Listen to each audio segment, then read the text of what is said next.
So today we are going to go through memory lane. So stand, restoration, blessing by trials.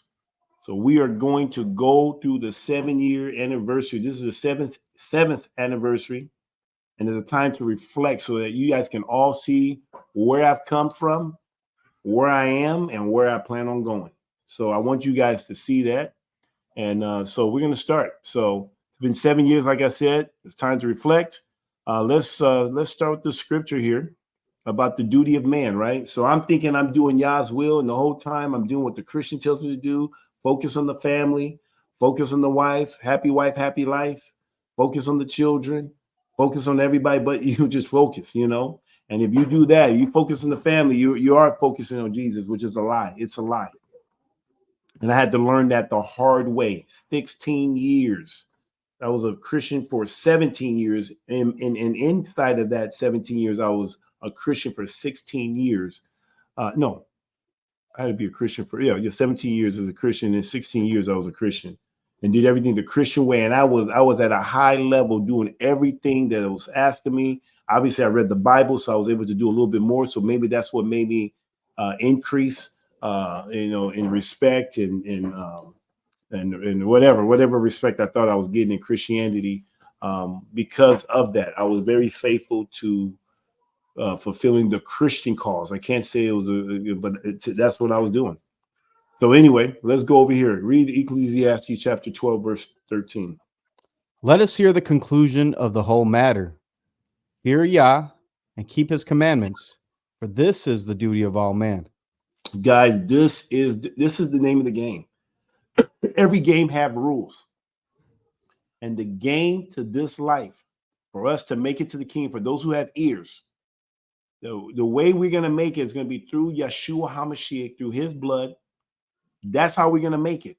And we have a duty. And while we're here on earth, we have a duty to fear Yah and keep his commandment. That's it. They won't teach you this in Christianity. They're going to tell you that the law is done away with. You can do whatever you want. All you got to do is go to church and pay your tithe, and you should be good. No.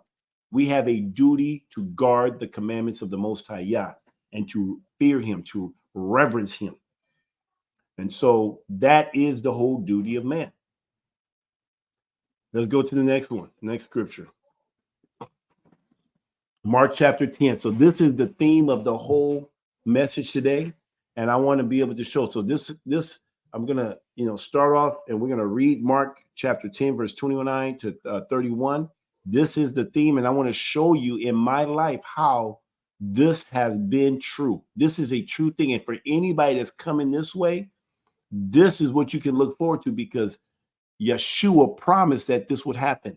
And I didn't come into the truth because I thought this. This is something that had to hang on after I was going through my trial, while I was going through my trial, in my reading, in my studying. So read, Deacon. And Yeshua answered and said, Verily I say unto you, there is no man that hath left house or brethren or sisters. Go down. Let's do that again. Look at it. Verily. I was talking to this a friend of mine, and they always say, I got to be honest, or verily, I tell you the truth. You wonder, like, man, are you lying? No, this is like, no, I'm about to tell you something really serious here. I used to see that, truly, or whatever. Like, man, was he lying the whole time? No. This is serious about what he's about to say.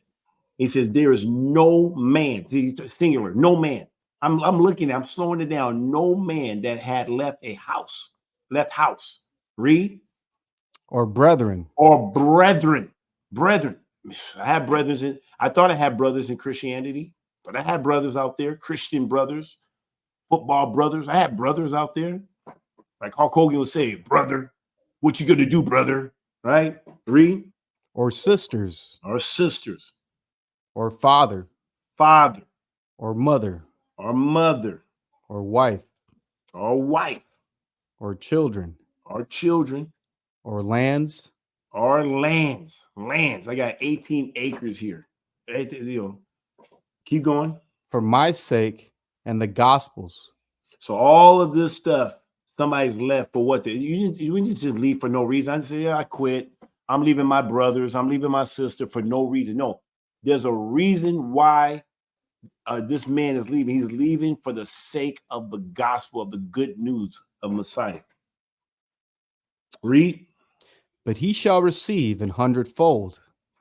100-fold. Man, that's a lot. That means whatever you lost is going to be 100-fold. Man, I lost a lot. Read. Now in this time, In this time, today, like right now, in not in this time on earth. Read. houses and brethren and sisters and mothers and children Mm. and lands. Woo, listen to this. He's saying that whatever you lost, you're going to get 100-fold in this time. Houses in this time, brethren, sisters, mothers, and children and lands. You hear this? It says in this lifetime, you're going to get this stuff. Like, man, what does that look like? See, sometimes we only see one way of thinking. We say, how can this be? See, when you just look at it the old way, you only see it the old way, but you don't even know y'all is doing a new thing. And it's going to be outside of what we are accustomed to, especially living in this country or whatever country you live in. But I can tell you, living in America, it's going to be totally different. Read. With persecutions. Say that again. With persecutions. With joy.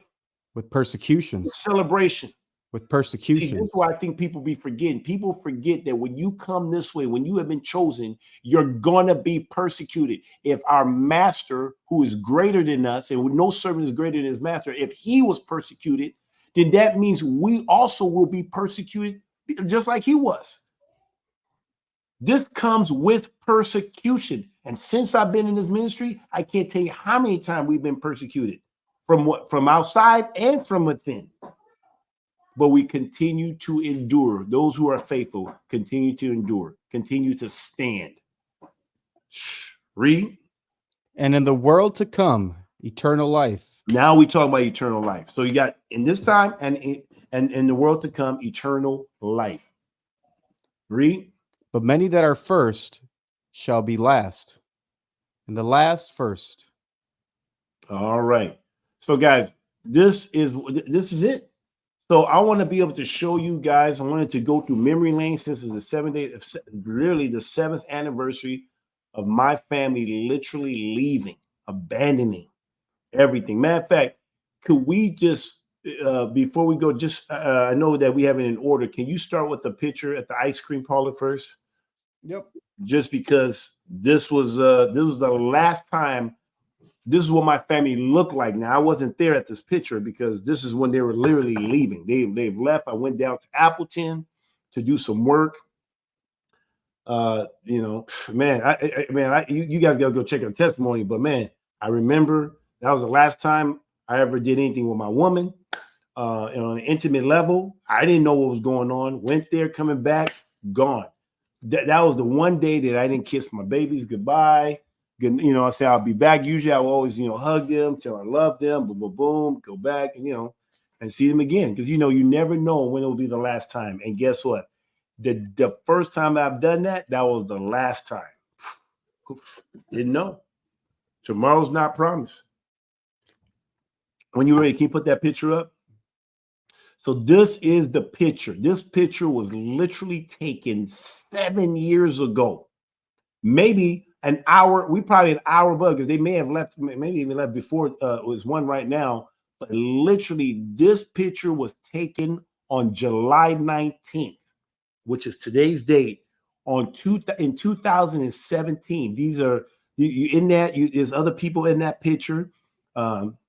You see my ex there. You see all of her girlfriends, all of her Christian friends that literally helped and assist in the destruction of me and my house. Right there. I mean, it's a picture. You can't make this thing up. Right there. That picture was taken on July 19th. I don't even know. I wish I could do a pointer, because there's a lot of women in here, but the woman in the white shirt carrying my daughter. I'm here using my mouse as if anybody can see what I'm looking at here, but carrying my daughter right by the ice cream. I don't know. How would you, is there a way that people can see? The woman on the right with the white shirt. Okay, the second. Okay, yeah, the woman on the right. Thank you. Okay, the woman on the right in the white shirt, and then obviously, thank God that there's a lot of Caucasians in here. So all the dark skinned little ones, those are my sons and daughter. One daughter. Let me see. Are they all in here? Yep. You can see 1, 2, 3, 4, 5, 6, 7. So that's it. 7. That was it. Gone. This is what they look like on July 19th. So now I'm going to take you back to Mirror Lane and show you how the house of Kabir got built up little by little. We're going to show you, and then we're going to show you some scriptures. But I want you guys to see that it wasn't like, oh yeah. I mean, this is something that I worked very hard, diligently to build my house. And I thought I was building my house on solid ground because I was in Christianity. But the whole time, the house of Kabir was built on sandy ground. We know when you build your house on sandy ground, when the storm came, and the storm came, that house came crashing down. Yes, because hey, ignorance is no excuse. I was ignorant. I was deceived. So let me show you. Let's start going through some. We have some pictures here for you guys. This is the beginning. Obviously, you get married, you have babies, boom. Here's my eldest son right here with my dog. Now, that dog right there, Nala, man, she was faithful, man. Faithful, man. I wish she lived longer. So, but anyway, keep going. You can see, I was really big in taking family pictures because I really valued the family, focus on the family. You can see me, looking young. I was playing for the Packers at the time. Then we have a second one. I think we only took pictures when we had another one. That's the only time we did family pictures, when there was an addition. And I was so committed to having a lot of babies with just one woman. One woman. No polygyny, just one woman. That's it. I was content. Keep going. Then you can see the third one come. There's go. You got Rashid, Ali, Jedi. Then the dog was added. This was a dog. Sydney. Hey, guess where that dog came from? That was actually Donald Driver, which that was his dog given to Jen Quo, and who's our realtor, a friend of ours, and a friend of the ministry. And yeah, so that's how that I always joke. Did you say gave her to Jinko? Yo, sorry. Thank you for correcting me, man. Sydney, man. Sydney is no longer anyone, but Sydney is a boy dog, man. Yeah. I tell you. She always reminds me of the Ewok, man, from Star Wars. She always reminds you of Ewok. Yeah, the way she was, but So say you still doing it. even He. Hey, now that we live in these pronoun days, maybe Maybe there's more than two genders for dogs too, I guess. Maybe. Anyway. But yeah, so I always looked at my family picture like it was a team picture, like I'm, running a football team or something. So anyway, keep going. So then we have the fourth one, Judah, so you can kind of see it growing. You see the dogs are getting older. Man, I had that dog all the way in college. Keep going. This is when I lived in my old house. Boy, tell me, we missed something. Did we miss something? 4. Okay, go to the next one. Okay. Oh, yeah, that's true. So when I had the fourth one, that's when I said, man, I got to build me a bigger house. This is not going to, I already can see we're going to continue outgrowing this. So we outgrew that house. And now the fifth one, Kabir Jr., I know, don't ask me. I know Kabir Jr. is supposed to be your eldest, but and when I was growing up, I was number 5. So I just said, if I have 5 boys, if I have a fifth boy on this one, I'm going to call him Kabir Jr. So KJ in the house. So he's added. Dog getting old. Keep going. So look at, and guys, this is a span of 16 years. So I was married in Christianity for 17 years, but this house was being built and it took 16 years. How many years I said, Deacon? 16. 16. Everybody, I want to make sure everybody hears this because I want to show something as we keep going to show. Everybody type in 16 so we don't forget that. I just want to make sure everybody physically is participating. You said 16. 1 6. 1 6. 1 6. Everybody type in 16 for me just to make sure everybody's following. You guys like what you're hearing about. It's going to be good. All right. Everybody can hear 16. I want to make everybody participate. 16. 16 years to build this house. And we haven't even got to it yet, but I'll tell you when it ends. This is when the 16-year ended. And make sure you guys hit that like button. So now we got. Is there another one here? I'll be losing count here. Yeah, 4. there's another one. That's not Okay. the last one. Okay, but this the sixth one, right? Number 6. This what you took at the Yeah, down there? six. Okay, Yep. 6. So 6 would be Emmanuel. So Emmanuel, my sixth son. So man, we were doing it, man. A beautiful family, everybody. I mean, I'm telling you, there people. I mean, we were like the model family. I mean, focus on the family and Samaritans. I mean, everybody just thought like, man. I mean, truly, committed to the cause. We opened up our house. I mean, we just moved in here after when number 5 came in. KJ, man. I mean, now we got another dog. I think this is the was that dog in there? Was Gracie in there? Now you guys remember Gracie, right? Nope. Yep. Gracie wasn't on the team picture. Then, yep. So we picked him up on the waivers. He got cut from another team. My brother Akbar, the American Ninja guy, he cut him for the team. He said this dog is too wild. I said, okay, we'll bring him on the team. Nala's getting old. You know what I'm saying? So we need to, maybe good transition.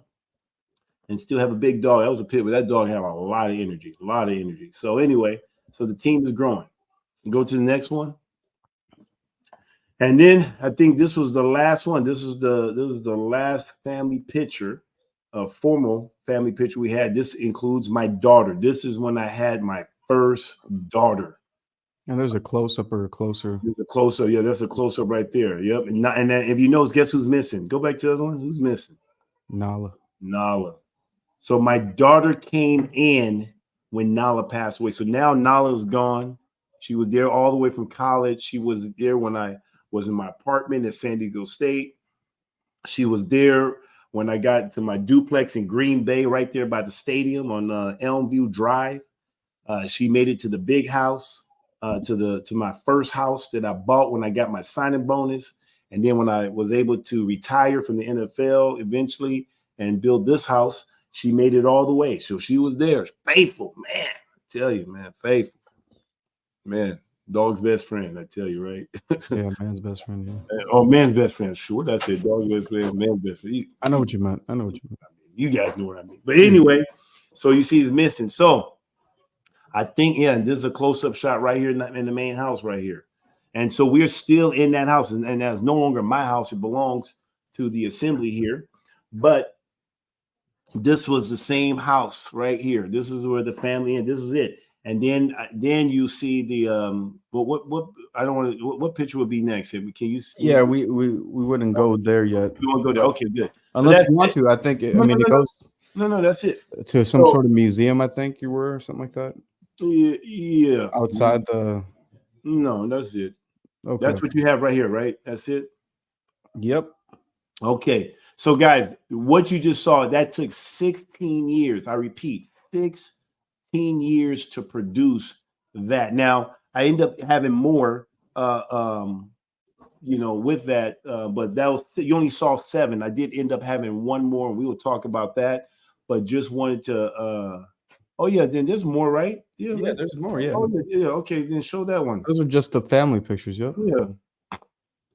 Here, I got to show this. I wanted to show this one because of all that's going on with the politics in Wisconsin. Here, I think in Ripon, Wisconsin. You can see it right there. This is where the Republican Party was born. I'm no Republican. I'm just telling you. So I took my sons and daughters up there to go check out this building where it all started, right there, where the Republican Party started and the abolitionists of slavery. If that's what they called it back then. But this is just another family picture. Let's go to the next one. Is there another one? Yep. So look, they say I was abusive. There go the abuse right there. They look like everybody's abused in that picture. Us acting, this is our silly picture here as a family, like what typical American Christian families do. Everybody making funny faces and having a good time. Now, this picture was taken on 30 days. This picture was taken on Father's Day. I had to speak at the church, and I literally had a message, and the title of the message was that we were fathers, and I told them that if I had to choose between my family and Jesus, then I would choose Jesus every day of the week and twice on Sunday. I know. I didn't know at the time, but that's what I said I would do. And I said that I spoke that. And obviously it was going through. And this guy, this brother up here, his name is Pastor Ray. Believe it or not, after my family left his family, eventually his wife ended up taking all his children as well. I mean, no, taking the last two. The other three actually were homeschooled. So they all said, Mama, we ain't going. This is wrong. So his children, they didn't go, but she was able to take the two. And he still hasn't seen his two since then. So, but yeah, this was literally 30 days, about almost 30. I don't know when Father's Day was at that time, but whenever Father's Day was, this was, I mean, and I didn't even know what's coming. See, I'm just living life. Yeah, we stressed out talking about head coverings and things of that nature. Just head covering. It had nothing to do with straightway. Didn't even know anything about straightway. Never heard of straightway. May have saw one video when I look back at it and saw Pastor Dow talking, but he was so rough, believe it or not. Pastor sounded so rough to my ears at the time. And not that he was saying anything wrong. I just knew that this was not something that I could present to my wife at the time to convince her to wear head cover. Like that's, I was like, whoo. Like, I mean, now if you're talking to men or, football players or military people, that great. But this was not going to fly. So I listened to it, but I had to go into the next one because I was trying to find something. Because why I was into this whole head care? Because I had a daughter. And so I knew I had to rear my daughter differently than my sons. And so I started looking at things about girls. I was like, oh man, when she prays, she has to have her head covered. So these are things that started to move in me. Didn't even know what was happening. So anyway, that's what so it was a stress in that time, just a little bit, nothing that you would think would end your marriage. I mean, just head coverings and doctrinal issues and stuff, Yeah. I mean, this too shall pass. I mean, we've experienced worse. I mean, his son having a heart surgery or, mom died, but head covering, come on, man. You're not gonna throw away 16 years of marriage, right? You got this. Yeah, we got this. We resolve it. It's whatever. Too many people is involved, but eventually we'll get back to our commitment. The covenant that I thought we had. But anyway, keep going. Is that it? Okay, this was the last one. Okay, this is my dad. Unfortunately, if this is not my house. This is an assisted living. So by this time, I unfortunately participated in putting my dad out of my house and putting him in assisted living so that I can focus on the family. This was highly suggested, highly encouraged by the Christian church that I need to leave my father and my mother. Listen to how they use this truth in unrighteousness. But they say I need to leave my mother and father, and I need to cleave to my wife. And so it was hard. I was taking care of my dad by myself. No help with my my ex at that time. Could barely even get a warm meal for him. Shit, I wasn't even eating, let alone him. So we ate out a lot, but I put him in here. I thought it was better because he was going to get 3 meals a day. He had a nice place, and then I saw him every night. Every night, I would put him in bed and drove. It was only 5 minutes around from my property. It was a brand new facility, and the only reason why I was open to it because it was so close. Because one of the things I didn't want to do, I didn't want to just have him there and have him forgotten. Literally, it's 5 minutes away, like literally. And so to me, I thought it was from God, thought that maybe this is God's way of saying, hey, he's just right around the corner. So it takes 15 minutes to walk there. I think 15, maybe 30 minutes, but it's a 5-minute drive for sure. Right, Deacon, you drove there. Yeah. So it's not literally far. It's right around the corner. So literally, because I had to, take care of my dad, do some stuff for him at night.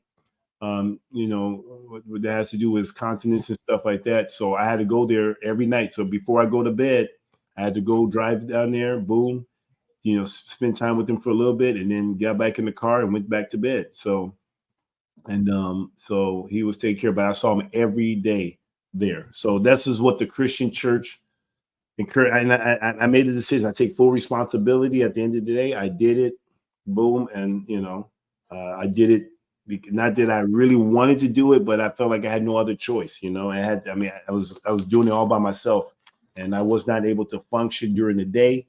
because my dad was more active at night, than he was during the day. And so I was having a hard time. So anyway, that's it. All right. So we just went through all that. Some more pictures. This is leading up. This is leading up to that day. So this is, I mean, literally, this is like within. I mean, what is this? I don't know what date this was, but this is leading up to This the. was June or Oh, this is right after Father's Day, right? Yep. So Yep. another one. So okay, go back. Yeah. Okay. So this was probably the last time that I was there. That picture that you saw in the parlor wasn't there.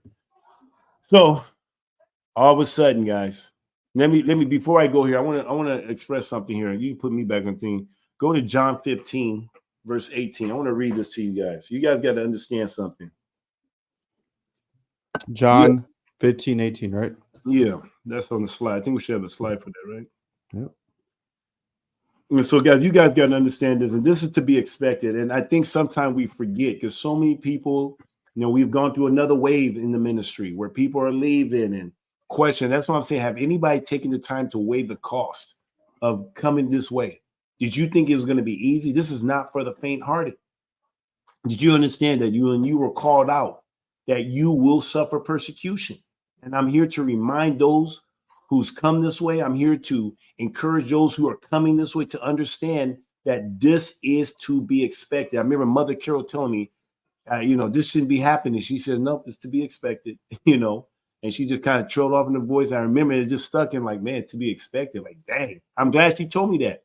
So then when it was happening to me, I still acted shocked. Like, man, it was still shocking. I just couldn't believe it. I'm doing good and bad things are happening to me. Like, I just never experienced that before. I thought if you do good, you reap good, good things happen. Not in Christianity. You do good, bad things will happen, especially in Christianity.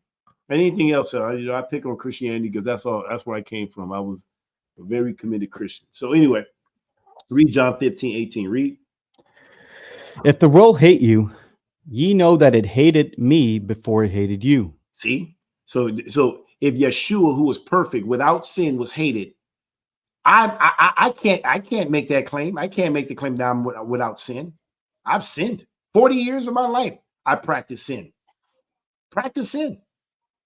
Willingly, ignorantly, whatever. I can't make that claim. So if he was hated, and now just because I was called, do I think that all of a sudden I'm going to be loved? Matter of fact, I was more loved before I came into the truth. I felt more. I mean, no. Let me take it back. I don't know what I just said right there. Let me take that back. But I was celebrated being a Packer player, all the stuff. I was celebrated, loved by the world. So I was loved by the world. But as soon as I start to follow him, I was hated. But read. If ye were of the world would love his own. But because ye are not of the world, but I have chosen you out of the world. Chosen out of the world. See, we were chosen out of the world. Therefore, what? Therefore, the world hateth you. There you have it. So to be chosen means you will be hated. You will be hated. I've experienced that hate. Some people would actually describe that, man, Kabir is a likable guy. I don't care if you're likable. I don't care if you're a nice guy, a good guy, whatever you think you are. If you choose to come this way, if you choose to follow Yeshua HaMashiach, Jesus the Christ, you hands down will be hated. You will be hated by those. You'll be hated by your mama, your father, your brother, your sister, your friends, your wife, your children. I mean, I don't care. You will be hated. People will wish you were dead. Your enemy will be of your own household. Straight up, I have experienced that. And I'm not one that there's very few people that can say I've done them wrong. Even the people that has an issue with me can't even tell you, man, they'll say, okay, maybe he just deceived or pray for Kabir or something. They'll make up something for me. But they won't say, man, Kabir was just intentionally just being mean. People will be hard pressed to say that about me. And if anybody can make that claim, please let me know. Shoot, I may have to repent, and I will. But I try to do right by people. I was the guy that was bullied. People bullied me. I got picked on just because my parents were from Africa, Nigeria, and whatever I had to deal with living in this country. But I overcame. What doesn't kill you make you stronger. and I became stronger. So I was not that guy that went around bullying people. That's not it. That's not in me. I don't think it's, I wouldn't want to be bullied. And so I sure didn't, when all of a sudden I started getting bigger because I was skinny and small at the time, but then all of a sudden I had a growth spurt and I grew and I got big and all of a sudden people start treating me different. Then I played football. Then all of a sudden, I get a scholarship and then I get on the cover of Newsweek and then all of a sudden girls are coming up and guys want to be my friend. I'm like, wow, this is different. Wow, what's going on here? Man. So obviously, if I didn't play football or did all that stuff, maybe people still treat me the way they treated me. So I know what it's like. So people say, man, Kabir's down to earth. Well, heck, I came from down there. I mean, I started down at the lowest and had to work my way up. And I just happened to be gifted in a game called American football. So I was not that guy. So that's why it'll be very hard pressed for somebody to say Kabir was just flat out mean. Read. So this is Jesus, who was without sin, and he was persecuted. So if he was persecuted, we're going to be persecuted. Read. Remember. What is it? Read. Remember. Remember the word that I said unto you. The servant is not greater than his master. If they have persecuted me, they will also persecute you. If they have kept my saying, they will keep yours also. See, this is why people hate me, because they don't keep the sayings of, they're not commandment keepers. So that's the people that I'm hated by, especially Christians. Christians purposely don't keep the commandments. They don't guard the commandments of Yah. Those are the people that have caused me the most harm, are Christians. I'm just being honest. Not every single Christian, but every Christian that I had a relationship with, most of the Christians I had a relationship with caused me the most harm. Not Muslims, not Hindus, not any other. It was Christians. That's who I was. I was knee deep in Christianity, and they caused the most harm. They caused the most damage. I forgive them all because I don't have time to be bitter. I got to keep on moving. I got to continue pressing towards the goal. You see, so I'm not saying, I'm just telling you, this is the facts. All right. So we're going to be persecuted straight up. So then all of a sudden, July 1st, I believe it was July 1st, so that Friday evening, I hear a voice, right? Read Isaiah. Is it Isaiah? What is it? You want me to finish this? There's one more verse on this one. Oh, finish it. Sorry. But all these things will they do unto you for my name's sake, because they know not him that sent me. I said that. See, that's why they do it.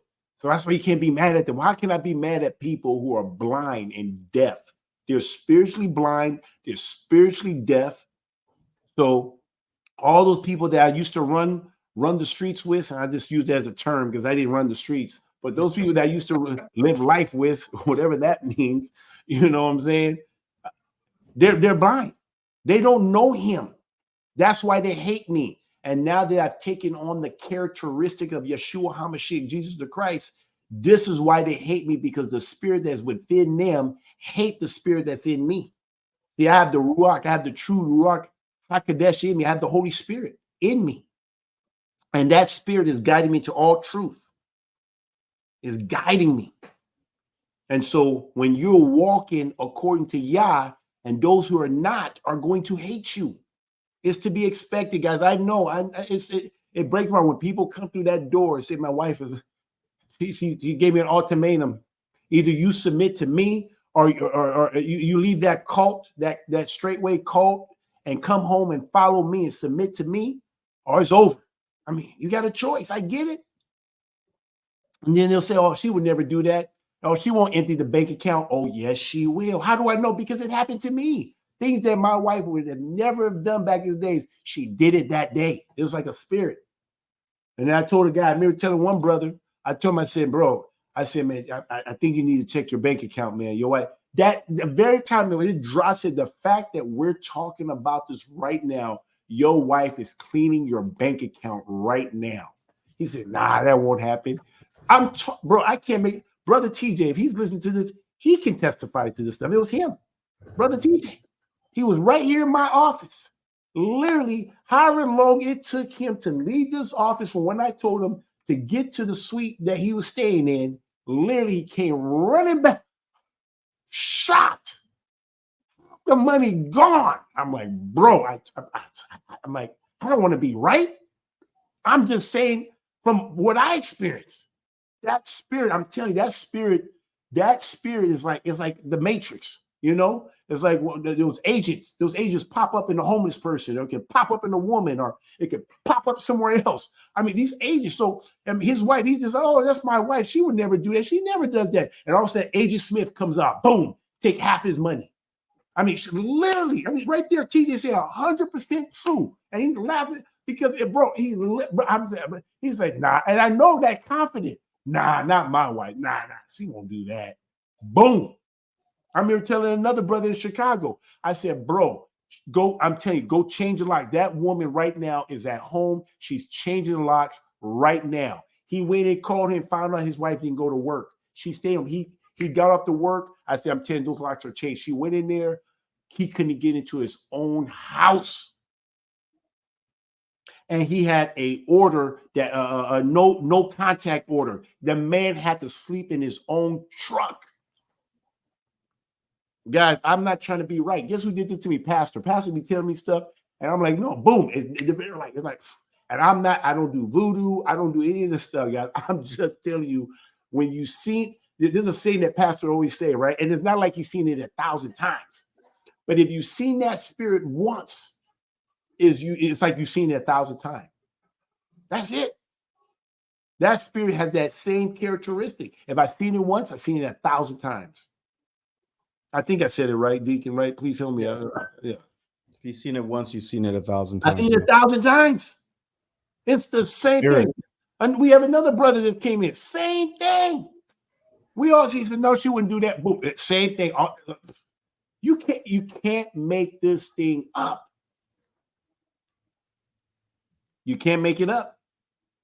So this is about restoration. This is about blessing. Yah is doing a good work. And so if all of this stuff is happening where the demonic spirits they're consistent. Guess what? Our master, he's consistent too, and he's faithful. And if he says it, it will be done. But let's keep going through this timeline. So now I'm going through this timeline, and then all of a sudden, let's go read Isaiah chapter 40, verse 3. Read. The voice of him that crieth in the wilderness, prepare ye the way of the master, make straight in the desert a highway for our Elohim. So guess what? This is Isaiah, crying out in the wilderness. Guess what? I heard a voice myself. I heard a voice crying out in the boonies. Now, you can call it wilderness, but I call it the boonies, somewhere in Lafayette, Tennessee. I've never heard of Lafayette, Tennessee. And I heard this man right here, Pastor Charles Dow Jr., right here. This is the video I saw that Saturday morning, July 1st. You can go look up if you do the math. Yep. Oh, that Friday. It's that Friday. But anyway, but this was Saturday morning because, you got the Hebrew calendar, the Roman calendar. But I heard that voice. And bro, I was, man, because I just had the dream the night, that evening, I had that dream. I had a dream that you don't love me. And I'm like, I love you. I love you. And he says, you will be tested. Boom. I woke up, called my ex-wife at the time, but she was my wife at the time. So you believe that God told you to marry me? I'm saying, I need you because I got to pass this test. Because right now, my love is being in question right now, and I need you. And if I have you, if I have my wife, my children, man, this is gonna be one of these days. It's gonna be blow. This is gonna be one. If I have my wife, I got this. I got this. Because I don't care what my friends think. I don't care what the world think. But I did care about what my wife thought. I did care about what my children thought. See, that right there was my God and didn't even know it. See, Yah says, you don't love me. You love your wife more than you love me. You love your children more than, no, God, I love you. Okay, we're going to see how much you love me. And then the next day, it was a Sabbath. What do you know? It just happened to be a Sabbath. And I'm hearing the voice out of the wilderness, out of the boonies in Lafayette, Tennessee. And he's talking about keeping the Sabbath today, that commandment is not done away with. The fourth commandment is not done away with, like we've been told in Christianity. We've been lied to. And the way he did, he used the New Testament, if I remember correctly, but he used literally the New Testament to show that we're supposed to be keeping the commandments, and it was never done away. Think not that I've come here to destroy the law, but I came to fulfill it. If you love me, you'll keep my commandments. Love me. I'm here in love, love, love. Everything's about love. Because he just said, you don't love me. Okay, you're going to be tested. I'm going to see him. So ever since I've been in this truth, it's all about love for me. I already know the game for me. I got my instructions. I got my orders. The way I'm going to make it to the kingdom is going to be through the blood of Yeshua HaMashiach, Jesus the Christ. And he gave me the instructions. Matter of fact, Yeshua even said it. He said the greatest commandment is to love Yah with all your heart, all your mind, all your soul. And the second is like it, to love your neighbor as yourself. See, that is, to me, that I'm so black and white. Some people may say it's about concrete. Just it's about love for me. Everything I'm doing, I am motivated to love Yah and to love my neighbor, because I know the whole duty of man is to fear Yah and keep his commandment. Yeshua says, if you love me, you will keep my commandment. If you love me, let me say it again. If you love me, you will keep my commandment. See, people don't get that. That's why a brother can offend me. And then all of a sudden, because I'm commanded to love my brothers, I love myself, I'm going to assume the best in my brother. I'm going to go to my brother and I'm going to say, brother, you trespass against me. He can say, man, boom, he can do one of those. Oh, shoot. Do you see that, man? He just, what?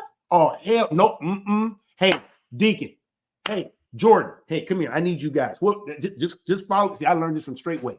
I learned from Path. Hey, I need you guys. Come here. Boom. Hey, brother, you trespass against me. He does it again. Boom. Oh, shoot. You saw that, Deacon? You saw that, Jordan? I saw that. Hey, let's treat him like a heathen. Nope, we can't treat him like a heathen yet.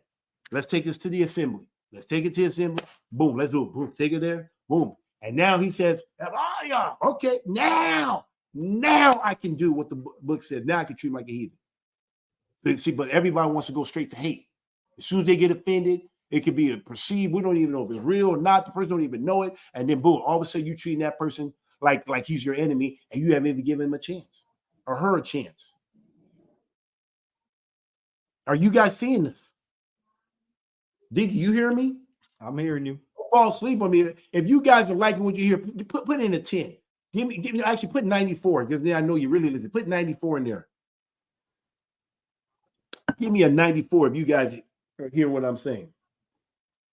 Sometimes when I just need, you don't get no. It's just quiet. I'm just in this room all by myself talking. Just want to make sure everybody's hearing or something. All right. I like that. Now that's how many children one day I'm going to have by the grace of the Most High. Yeah, see, yeah. So this is how we're going to make it, Israel. It's real simple. We have a playbook. See, in football, they give you what they call a playbook. That play, you have to study your playbook so that when you go out on game day, and in that play, there's different situations, different scenarios that you're in. If you're in red zone, there's a playbook. In the playbook, you go to the section that says red zone, and they give you different calls for different scenarios. If it's third down, you switch and you go to third down. Install, you look at it, boom, boom, boom. If it's first or second or third down or basic plays, there's literally a play for every scenario. There's even plays on certain places on the field. And we have the Holy Bible, the Torah right here, the prophets, the Psalms, the Gospels, the epistles. We have it right here that literally give us the plays on how to move in this lifetime, how to move. So you don't fall for traps when you see somebody maybe big in the ministry and they have a falling out and they start acting wicked. See, if you know the play, you know exactly where to go. Oh, okay, I've seen this play before. That's that play. Oh, this is how you're supposed to act. Oh, this is what you're supposed to do. Oh, I'm a husband. This is what I'm supposed to do. Oh, I'm a wife. Oh, this is what I'm supposed to do. Oh, I get a sister wife. How am I supposed to? Oh, there's a play for everything. To be successful, to make it to the kingdom. Everything you need is in this playbook called the Holy Bible, we call it. It's right here, and we miss it. Man, this is like a lamp unto thy feet. Man, do you understand? When I heard that voice and I told my family, shut it down, shut it down. We're keeping the Shabbat. Shut it down. I don't know what to do. I don't know. All he told me is that we need to keep the Shabbat, but I didn't know exactly how that looks like. I know we're gonna rest, so shut it down. Turn off the TV, no toys, shut it down. I just went. I'm telling you, as soon as I saw that last video, I turned it off and I made an alert to my family, shut it down. Then all of a sudden, my wife at the time said, "Oh, he's gone crazy. He's flipped." I'm just trying to follow the book. The man was convincing. He was on point. He used line upon line, precept upon precept. I could not. I used to tell people filter. I told my sons and daughter, make sure you filter everything through the Bible. This man broke it down. I'm talking about Pastor Dow. He broke it down. I could not refute what he was saying. I've heard people talk about Sabbath, but they always somehow said that, oh, we don't do that. It's been moved to Sunday, the Lord's Day. But they don't show you anything in the Bible. When you talk to them about it, they just find a way to scoot it along. But this man stuck to the book and he showed you. I'm like, oh, man. And I just followed it. That's all I did. That's all I knew. Because why did I keep the Sabbath? Not because I'm trying to make it, not because I'm trying to, prove I'm righteous or this. I did it because I love Yah. I love him. He says, if you love me, you'll keep my commandments. How hard is it to keep the Sabbath day? It's not that hard. It's one of the lowest hanging fruit. It's easy to do. It's easy to do. Now, you may have a lot of people pulling you off of the Sabbath, but it's very easy to do. Guess what the commandment do? Rest. Rest. And I'm a workaholic by nature. I will work. I won't get any sleep. And now I'm being commanded, work 6 days, rest on the seventh day. That's all I did. And why did I do it? I was motivated to do it, not because I was trying to earn my salvation, because that was already paid for me by Yeshua HaMashiach. He did that for me. He paid the price, not me. I just accepted the gift. Now I have an opportunity. I knew he loved me. Now I have an opportunity to show him that I love him by keeping his commandments. And so, and being the head of the household, I didn't have the luxury of saying, well, I'm going to keep it for myself, but my family don't have to keep it. No, you are in my house. I'm the head of this household, and we are all keeping the Sabbath day because I'm being held responsible for me and my house. It says you, your sons, your daughters, your male servants, your female servants, your ox, your donkeys, and whoever is belong in your gates. I got gates. So I am responsible making sure that we are going to make sure that we bring his kingdom here on earth as it is in heaven, especially in this household. And then all of a sudden, ex-wife kicks. That was on the July 1st. July 1st. Then we get to July 19th. Family's gone. No warning that I can see. No, hey, if you don't get your act, I didn't even get an ultimatum. It was gone. And Christians help this woman break up this home. That's what happened. You can see my testimony in live. I mean, I had to go back, look at some old pictures, and so that I could present it to you guys. It brought back memories, and it didn't hurt. It was just like, man, wow, I'm here showing this to Carisha. She's looking at it like, wow, like she said, man, you still the same today. I'm like, same thing. And my ex at the time would tell me, I don't know the word. You don't know the word. You think you know the word. You don't know the word. I have people in today's, now that I'm in the truth. I'm an elder, say you're not spiritual enough, even though I am spiritual. Like, it's like the Spirit's always trying to find a way in. And all I do is what? This is my lamp. This is my lamp to my feet. So when things are dark and I can't see, I can see when I have my word. I can get through dark places. I can get through dark times as I've done it. I got through dark times just by doing what the book says. I remember Pastor says, man, so what do I do? Stand. He said, stand. Is there anything I need? Just stand. If you can stand what's about to come your way, man, I've never, this is going to be a tough one because of all that I've accomplished. I was a rich man in the world, wealthy, with children from my loins, from money, from fame. I've accomplished a lot in my short time in the world. And now I'm about to lose it all. And was I going to fall for the temptation of a rich man to try to save my life, to lose my life, to gain the whole world and forfeit my soul? Or am I going to lose my life so I can save my life? And I chose the latter. I chose to lose my life, to save my life. And I can tell you now I'm truly living. See, I thought I was happy, but I didn't really become happy until I lost my life. And now I got a life. I really genuinely got a life. If you don't believe me, I should have put on here, look at Will Smith. Look at the Jim Carreys of the world. You think they're happy? Go Elder. listen to their testimony. Yeah, real quick. I got to step away real quick. You keep going here. I'm going to mute myself. Okay. So you just keep going. These guys are not happy. They got millions of dollars, millions. The stuff that I have is like a drop in the bucket to them. And they're the most unhappiest people in the world. We live in a neighborhood full of rich people. I would told guys, I said, guys, we're going to one day move from here. Go, take a walk. Take a walk in Thornberry. Go take a walk. And tell me if you think those people are happy. Those are some of the most depressed people in the world. But then I go to Straightway, and they're living in the boonies. It looks like deplorable. It didn't even look deplorable from maybe when they started it was deplorable conditions, but they had outhouses. They were happy. It brought back memories. It was like euphoric or whatever they call it. Going back to the days when I was growing up in my father's house. I just feel like, man, it was so much peace. I'm talking about so much peace that passes all. I'm going through the toughest time in my whole life. And when I put my foot on the grounds of Straightway Truth Ministry, I experienced so much peace. It's off the proverbial chain how much peace I experienced.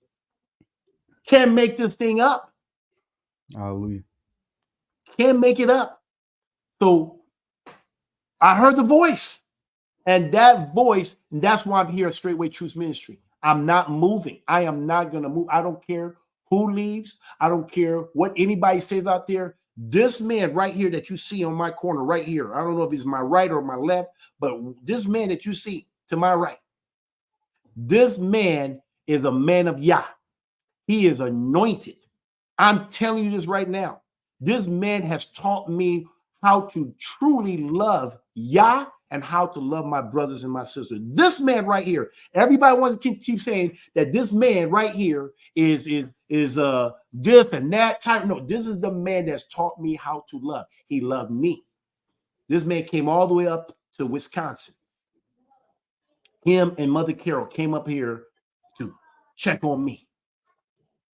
I can't tell you how many pastors tell me, I don't know how we can help you. You got all this money, blah, blah, blah. Pastor, he came up. You know how you know he can help me? Because he had the word.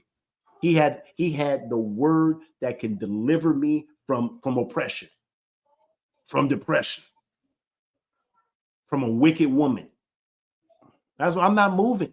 I've had people come in, try to pull me aside. It's not going to happen. I'm not moving. Do you hear me? This is the instrument that we're here. This is the instrument that Yah used to save me. One of the many instruments, and this is it right here. This ministry is beautiful, the way it's set up, but you have to have a kingdom-minded mindset to be in this ministry. Especially to be on community. You have to have an internal perspective to make this thing work. If you're selfish, if you are individualistic, this will not work for you. Hands that will not work. Don't waste your time. If you want to be an individual, if you want to keep everything for you and your family, great. Don't do community. I'll be the first one to tell you, if you have an individualistic and you're selfish, do not join community. This is not the place for you. Bad place. But if you're looking to be a part of Yah's family and do it Yah's way, Straightway is the place to be. And if you want to forsake all and go all out and give everything you got for the kingdom, this is the spot. This is the spot. Yeah, that's a good one. See, look at. Have you ever experienced Yah's restorative power coming into truth? See, look at. Everybody's in it. So I don't go too long here. Now I want to show you guys. It's hearing that voice, man. I'm talking about, man. Things was happening. Crazy things was happening. But Yah's doing a new thing. Let's go to Isaiah chapter 43, verse 18 and 19. Read. You want to go through these pictures before we get to that transition? The next pictures? Yep. Yeah, go through the pictures. Yep, let's do the pictures. If you know the order, just go. Okay, so listen. So this is July 16, I believe. July 16. I had a couple of guys that played in the NFL came up here to visit for something else, but they were in the area. Man, one of them was a good friend of mine, CJ. I'll just say CJ. He knows who he is. He said he was telling me not to go this way. I already made it scheduled. I'm going to go visit straightway because I heard him on July 1st. I talked to Pastor down on the 7th or the 8th, and then I said it was getting close to July 21st. That was going to land on 21st. And he was telling me, focus on your marriage. I said, what do you mean focus on my marriage? We didn't even have a problem. I want to go check out this ministry, just like I'll go check out Joel Osteen if I was in the area, or David Jeremiah in San Diego, or Miles McPherson in San Diego, or Texas Tony Evans. I mean, how come I can't go check out this one? I want to go check it out. We're going to be in the area. We're going to be out. Let's go check it out. And he said, I'm praying that God will stop it. And you know what he did? Pretty much just use my ex-wife, or my wife at the time, to leave. And she was just planning to leave herself. But when she knew that she no longer could control me, when she knew that, hey, this is what I told her, I am going to straightway with or without you. I want you to go, but I am not going to allow you to use these manipulation tactics to keep me from this. How you've done me for all these years. I'm not doing that. I'm going with or without you. Now I want you to go so you can see with your own eyes what I see. Maybe you see something different and we can talk about it. I just want to go check it out. I got to go see how they keep the Shabbat. Had no plans of joining straightway. None. Just wanted to see how they did the Shabbat so I could come and do it myself. Now, maybe I would have joined. I don't know. I can't even tell you because I wasn't even thinking about joining straightway. I didn't even think that was possible because I lived in Wisconsin. I have a big house. We still trying now. I want to go, and now I got to wait for the house to sell. So, I mean, there's a lot of moving parts here. Okay, now it's just me and the community that's one mind like me, and we can't wait to. Can we not wait to move, Deacon? Are we slowing the process down? We're chomping at the bit. Man, that's only y'all can make that. Maybe when Trump gets into office, somebody gets excited. Woo, man, I want to buy that house. Boom, give us the money. Man, I'm telling you, man, we packing up and we heading down south to Tennessee, getting close to the hub. Can't wait. But right now, we're just gonna occupy until Yah give us a clearance. Hallelujah. That's all we're doing right now. Houses on the market. We have a great realtor, Jen Quo. She's if anybody, I'm glad she's doing it. She's gonna get her done. I think Yah's gonna use her as an instrument to get this thing done, and then we're gonna go get that land that we've been praying for 7 years. Whenever I saw it, or 5 years ago, or 4 years ago, I don't know when I saw it, but we know the land. We believe that land is being preserved for us. So, I mean, I can't wait. But this is few days. Boom, right here. This is DC right here. This guy's name, DC, Darren Carrington. He played in the league too. Darren Carrington. Now, this guy played for the Minnesota. He played in your area, your neck of the woods, Minnesota Vikings. Okay. So I don't know if he went to San Diego State, but anyway. But yeah, there with my family right there. This is how did I know? Can you imagine? I'm the one that's taking this picture. I have no idea what's about to happen. I have no idea. This is 3 days. 3 days before July 19th. This is July 16th, if I'm not mistaken. Is there any more pictures? Yep. And then boom, 3 days later, gone. I'm in Appleton, calling my work. Is he there? Okay, where is Boom. Family leave. They're not even supposed to be leaving. Gone. This is what the Christians do. This is all supported by the Christian church. They ended up going down, I don't know, north to some, I don't even know the area anymore, Stevens Point, and stayed in the basement of a pastor, a Christian pastor. Name of the church is called Refuge. Refuge. That church, Refuge in Stevens Point. If you think I make it up, look it up. Look up Pastor Matt Malik, and Pastor Deb Malik as a woman. His wife is and man, you look at it, she's like a bulldog, man. She like a bulldog, a witch of a witch. I don't know what she looked like before. I don't even know how he was attracted to her, but man, she looked like a bulldog, a fat pig. I'm just telling you what she looked like. I'm not saying, I'm just telling you what she looked like. If you think I'm making it, they put it out there on website right there for you to see. Matter of fact, maybe you can go look it up, Deacon, Refuge in Stevens Point, and you go to church and you can look out there and you see. So if you have time to look that up, I would love to put that, because I don't want you guys to think I'm making this thing up. Maybe you can give me a better descriptive word what she looks like. She's like, I mean, she. What's that character on Sesame Street? Piggy, Miss Piggy. Miss Piggy. She looks better than this woman. But they both look like they're in the same class. Maybe because they eat all that pork. I don't know. Maybe you keep on eating pig, you're gonna look like a pig. I don't know. And I'm not being mean. I'm just telling you what she looked like. But hey, when we get it up, I'm gonna put it up so you guys can see it yourself. So you don't think I'm making this thing up. But that's what she looks like. And you got to be laughing like, dang. I can't make this thing up. So anyway, but that's where they stayed. So anyway, that was the day they left. This is what they look like. Literally, this is July 19th. This happened literally 7 years ago. Today, I don't know if that's how you say it. Today, this will be 7 years that my house was attacked. All right. You have that thing? You want me to text I'm still looking for it, but let me see if I can look. I'm gonna look this up. Hold on. Okay. I just want just real quick, right? Just so people don't think that I'm making this thing up. Nope, that's not it. And you just gotta put Stevens Point. If you put Stevens Point, because I found their website, but they're not. Their face is not on there. Oh, it is on there. You got to meet the team. Refuge. Here we go. You see it? Yeah, I had to look it up a different way here. If you can, I can show you. They're proud. They're proud of the way they look. You see, you show the pastor first. Show the male. Show the. Oh, they have it together though. Okay. Okay, they show it together. Show it together. Perfect. I just want them to see. Yeah, I forgot. Egalitarian. He can't be in here by himself as a senior pastor. It has to be him. Look at that. That's a shell of a man who's controlled. Now, he's supposedly the senior pastor, the founder and senior pastor of this church, and that's his wife. Does she not look like, I mean, wouldn't you say Miss Piggy looked better than that? Yeah. I'm just just tell me. I don't. Let's put a survey. I don't want to put you guys there. I'm just telling you. That's just my descriptive. If I'm being too hard, then forgive me. I'm just telling you. That's when I see her. I think of Miss Piggy, but Miss Piggy looks way better.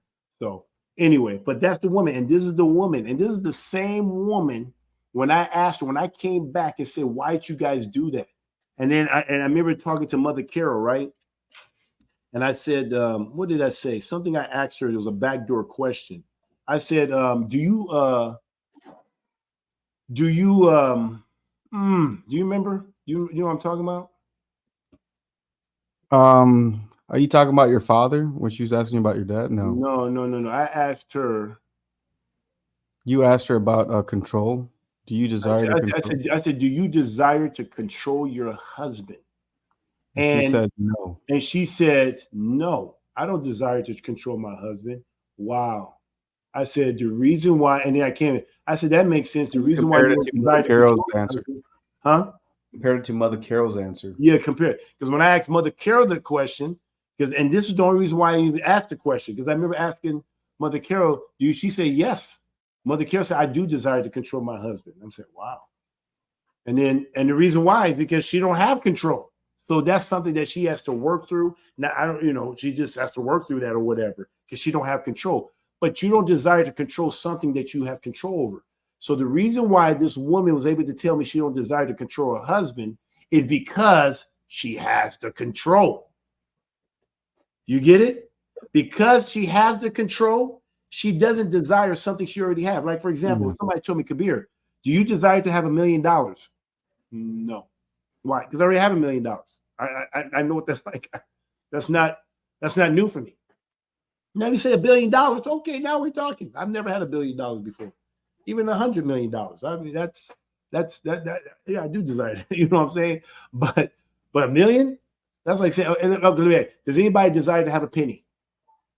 You see, no one desires to have a penny. See, I know, because I know everybody. No, I don't. But the man that doesn't have a penny, huh? The man that doesn't have a penny, he would desire to have a penny. Maybe the only person that may desire. We got a sister here in Africa, in Kenya. Maybe she does, like, she don't have an American penny. You know, American penny. She may desire it because she don't have it. But everybody here, if you're in America, you're not going to desire it because you probably have access to a penny. So anyway, guys, I hope you guys see. This is the woman. This is Pastor. I don't even want to call him Pastor, but Matt Malik and Deb Malik. These are the people that my family went to go hide in their basement. And I spoke to this man on the phone for hours. And the whole time, he probably was recording my conversation or had my wife listen to while I was talking to him the whole time. And I didn't find out until we went to court. And they finally told me that I said, was my family in your area? Was they in your house? Were they with you? They said, I was going to tell you. I said, have you ever done this before? We've never done this. But you're the first person I've ever done this to. And the reason why he didn't tell me where my family was, because he was trying to get me to stop following straightway. He was trying to keep me from keeping the Sabbath day. And until I was willing to do that, they were trying to buy time in hopes that maybe with time and his love for his family, we can get him from following the commandments of the Most High Yah. And then eventually the children have to go back to school. And then by that time, that's when the police got involved and the rest is history. So anyway, just want to show you. I'm not making it up. But she does look like a pig. See, some people say, man, right? Ugly. Is ugly truth? Truth is, yeah, exactly. I just tell you. Anyway, hallelujah. I don't want to get on her looks. Or just maybe she looked pretty at one time and then she morphed into this ugly woman as she got older doing wicked. So anyway, and this is what happens when you take too much power from a man. You think you look pretty and when you steal a man's strength, you just end up becoming ugly because you become masculine. You lose your femininity. So anyway, hallelujah. Let's keep going here. So, all right, let's go here. So this is literally, guys. Now this is 3 days after that date. So this is July 22nd. The guy that's right underneath me with his wife, that is Donald Driver. You can look him up. Donald Driver is a Packer Hall of Famer, a great wide receiver. Played with him. I was honored to play with his brother. And great player. Played it for a long time. And he was a Dancing with the Star. He actually won a contestant on Dancing with the Stars. I don't know if you guys remember that show. He was on there. He won.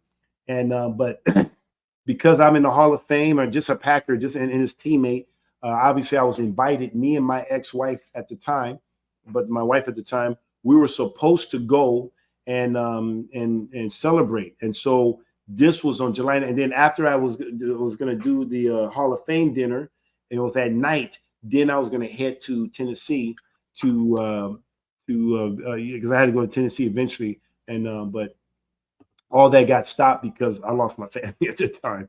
And so, but literally, guys, the reason why I want to show you this picture, and I don't know if Deacon can zoom in, but if you see me, guys, I literally had the spirit of death on me. This is what it looks like. A man, I literally that morning had strong urges to take my life, to hang myself. I wanted to do it in such a way and hope that maybe if I do this, maybe my wife will feel bad. Maybe the people will feel bad and say, "Oh, what a great."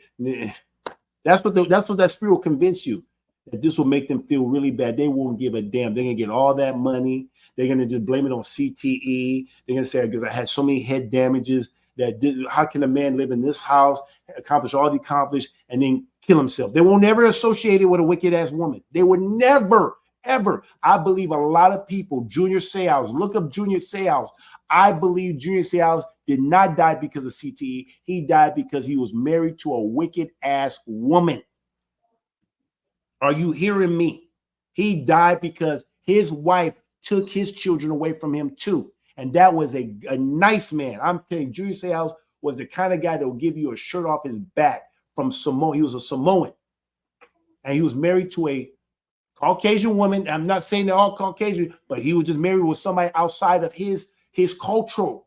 He was married outside of somebody that didn't know his culture. Family is big in Samoa. And he had to pay child support, was alienated from it. He actually made an attempt. He actually made an attempt on the Interstate 5 freeway in San Diego. Drove his car off the cliff, was unsuccessful. Unsuccessful. Go look it up. Junior Seau. I can't confirm it. I'm just telling you, in my spirit, I know why he killed himself. And then the next time he shot himself, not in the head, he shot himself right in the heart. I know why. I know why. Right in the heart, because his heart was broken. That's where the pain was, in the heart. The same pain that Junior Seau had, I had the same pain too. That heart, man, it hurts. It hurts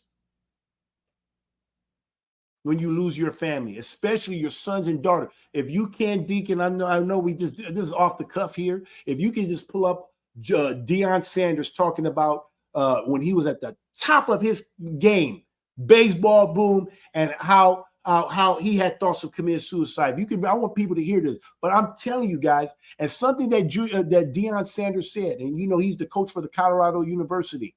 Something he says, man, you can take away my money, the wife can leave, but don't take away my children. Why? Because when children are young, they love you not because you're primetime KGB or whatever.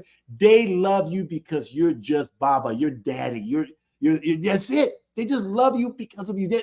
That's the most purest love you're gonna ever experience in your life when it comes to people that just love you for you. Because that's it. That's my dad. And when a woman takes that from a man, woo, it will take you out. Not when you're at the lowest, you can be at the highest level in your life and experience the spirit of death. Let's hear what Deion Sanders has to say, if you think I'm making this up. I went through a roller coaster of emotions. I was at the bottom of, to me, what life was.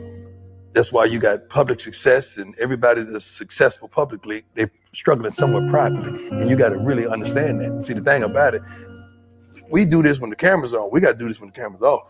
We got to talk to each other, man. We got to love each other. We got to, hey, man, Fred, you all right, dog? Hey, dog, you all right, man? You all right, dog?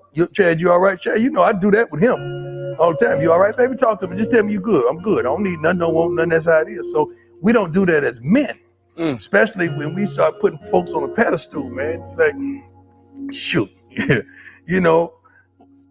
and that's not good. That's why you got to be careful who you call a role model, because a lot of these models out here playing roles. Ooh. Before, that's it right there. Hey. Oh, maybe that's not the full clip there. Let me. I'm broke. I say, bro. Sorry, sir. OG, right? I'm disrespected. I'm too comfortable. Everything positive. We're ending mental health awareness month. Mm-hmm. Lowest moment of your life. That's suicidal. Whoa. Yeah, I was suicidal. I was. That's deep. Everything, dog. I had everything. Every time you turn on the TV, I was on every commercial, talking my game, playing 2 sports, and I tried to take myself out in Cincinnati, Ohio.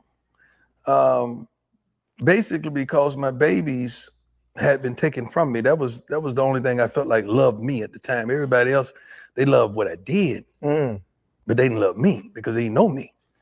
Because I really wasn't prime. I was Deion. They didn't know that cat. That's who Chad and all them know. They didn't know that cat. And my babies, I was going through a tremendous divorce, and I couldn't get them. Like, bring me my kids, have my aunt come with the kids, and that didn't go down. So I was up under extreme, I would call it stress, pressure, and I didn't no longer want to be here, man. And that was God was calling me collect, and I wouldn't accept the charges. So I really had to. I tried. I read. I think I was maybe in 3 or 4 that night. A couple stolen bases. Still, next morning got up, and it was the side of this highway, down this highway in Cincinnati. Ran right off. I remember because I don't lie. I don't lie for nobody. Never did. And this police came down to the bottom of this runoff, and he said, Deion Sanders, what happened? Did you run off the road? Did you lose control? I said, no, sir. Did somebody run you off the road? I said, no, sir. He said, what happened? I just looked at him like, you know what's up. So my attorney, my agent at the time, Eugene Parker, who passed on, he said, man, look, great. You got to I'm going to get you some help, or you got to do this, or I'm going to let people know. I said, we're good. And I started getting spiritual help.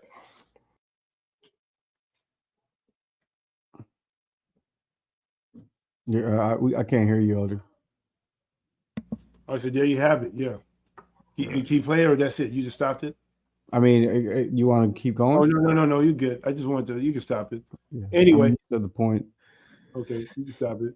Okay. But anyway, so you guys see right there, that's Deion Sanders. I mean, he was prime time. So I don't feel, bad that I had this feeling. It's not going to happen again. I'm going to tell you that much, because when you see that spirit once, you've seen it 1,000 times. But that's the same thing that fell on Deion Sanders, that fell on Junior Seau, is the same thing. And if Deion Sanders would have died, if Junior Seau, he did die, they're going to blame it on CTE. CTE has nothing to do. There's people who played the game, the Bart Stars and all those people, they didn't have no CTE. They didn't go through all this stuff. It's because we're married to these. We live in a generation where divorce is at a high level. There's an 80% chance that if you play in the NFL within 2 years leaving the game, you're going to go through a divorce. Hands down. I don't care, Christian, player. Matter of fact, it's more of the players who didn't marry these women that never they didn't go through all this stuff. I know a guy that was at my wedding. He didn't have a marriage license. I used to joke around, get a marriage license, man. Man, make it legit. Boom, boom, boom. He's still with his woman today. And me and this other brother who did get married got divorced. So I'm telling you, that marriage license is wicked. Matter of fact, I just had a brother, ministry named Closer to Yah Ministry, just do a video. He put on an old video of me, and he's trying to encourage me, don't get the marriage license. You don't know what you sign up. Go check it out. Closer to Yah Ministry. Check that out. But anyway, just want to give a shout out because he reached out and asked me if he can repost it. I said, go ahead, my brother. I like his content. So anyway, let's keep moving. But I just want you guys to see. So this was 3 days after my family left. And bro, I mean, I lost all. To me, once they took my babies, it's like I lost it all. It was like boom, and didn't even know. And from here, it was just down here. Let's go. Let's see if we can get this done. So then this is the first baby I've ever had. I wasn't there. I didn't cut no umbilical cord.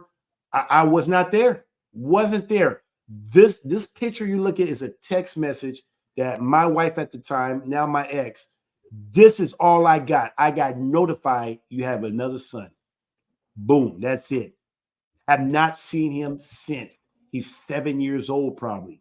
He's probably 7 years old. Have not seen the boy since he's been on earth. I've created him. It came from my seed. I put life in that woman, and to this day, a Christian woman keeps this boy away from his biological earthly father. But that's Christianity. That's just, there's no Christian pressure on that woman to say, you know something, you need to make sure that boy knows his father. He's still alive. Time is ticking. He needs to go know his father. There's no pressure. None of. She's celebrated. Write books. Encouraged to be wicked. That's Christianity. Christianity promotes hate. See, I'm about love. The love for the Father, the love for my brothers. See, in Christianity, they teach you how to hate Yah and how to hate your brother. They teach you, if you're a woman, how to hate your husband. They teach you how to hate your children. See, this woman can never teach a man, teach her children how to love Yah. Can't teach them how to love the children. Can't teach anybody. All she knows is hate. So I won't go there, but I just want to show you a picture. This is it. That's as good as I got. That was my notification. Now, obviously, he's grown up. I've seen pictures of him as he's gotten older, but this is exactly how I got it.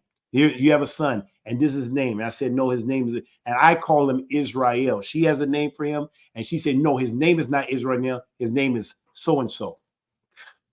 I can't make this thing up. So anyway, let's keep moving. All right, son. That's about it. So then after that, persecution comes. This is what happens. You come into this truth. Your master gets persecuted for righteousness' sake. This is what, blessed are those who are persecuted for righteousness' sake. These are my two brothers. You got Ryan and you got brother Jordan. And they're still with me today. They were young. This was, how many years ago was this? Maybe, when was this happening? It's 2019. So this is 2019? Yeah. 2019, so 4 years ago. I'm in the truth, being persecuted, splattered all over the news, ESPN, Sports Illustrated, just all over the place. Milwaukee Journal, just all over the place. For what? Because I want to keep the Sabbath day. There was so much pressure for not keeping the truth. There was so much pressure not keeping the Sabbath.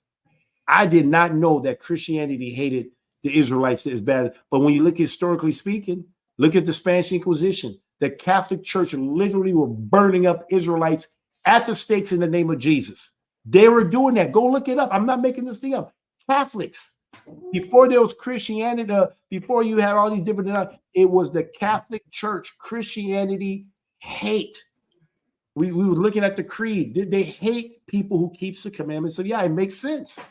I didn't know. If I knew the history, I probably wouldn't have been so open about it maybe when I first heard about the Sabbath. I'm all like, man, I found out Revelation, we're supposed to keep the Sabbath day. And it was like, oh, not you.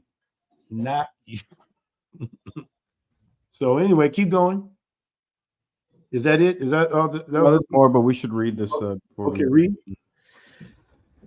So Romans 5:3-4 says, and not only so, but we glory in tribulations also, knowing that the tribulations worketh patience, and patience experience, and experience hope. Hope.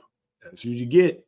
You got to go through tribulation, because going through the tribulation that I went through, losing my family, losing everything, my reputation, my good name. I mean, Donald Trump was in Milwaukee. If I was not in the truth, I would have been down there in Milwaukee. I probably would have been helping out to open up for Donald Trump and everything. Just because I'm a Packer star, I was into politics. They would have loved to have had me. I was part of the Republican party. Oh my goodness. And I have no regret that I'm not here, and I'm here with my brothers and sisters. Look at this. Pray for Kabir, Sports Illustrated. I mean, bro, I'm not even playing the game anymore. And I made Sports Illustrated because of what? My faith. If I had to go down, if my name had to be destroyed, I'm glad it got destroyed, lifting up the name of the Most High Yah. That's why I got destroyed. I got tasered, never been arrested before. Got tasered because I wouldn't sign over my IRA. Why do you need me to sign? Why do you need me to consent? If you think that you have a right to it, take it. But I'm not going to agree to it. And they tasered me to get I'm looking at my ex-wife, tasered me. I think, Deacon, you saw that, right? Oh, yeah, I was there. He's an eyewitness. Mm-hmm. Was you an eyewitness or you just heard it from me? No, I was right there. He was right there. Tasered me. And they left me alone most of the time until I spoke to Eileen, and then they ripped me out of the courthouse. And the only way I could get out now, I wasn't booked, but the only way I could get out of jail is I had to pay $300, and I had to sign my IRA over. But listen to this. Listen to this. I ended up giving them an IRA that had no money in it.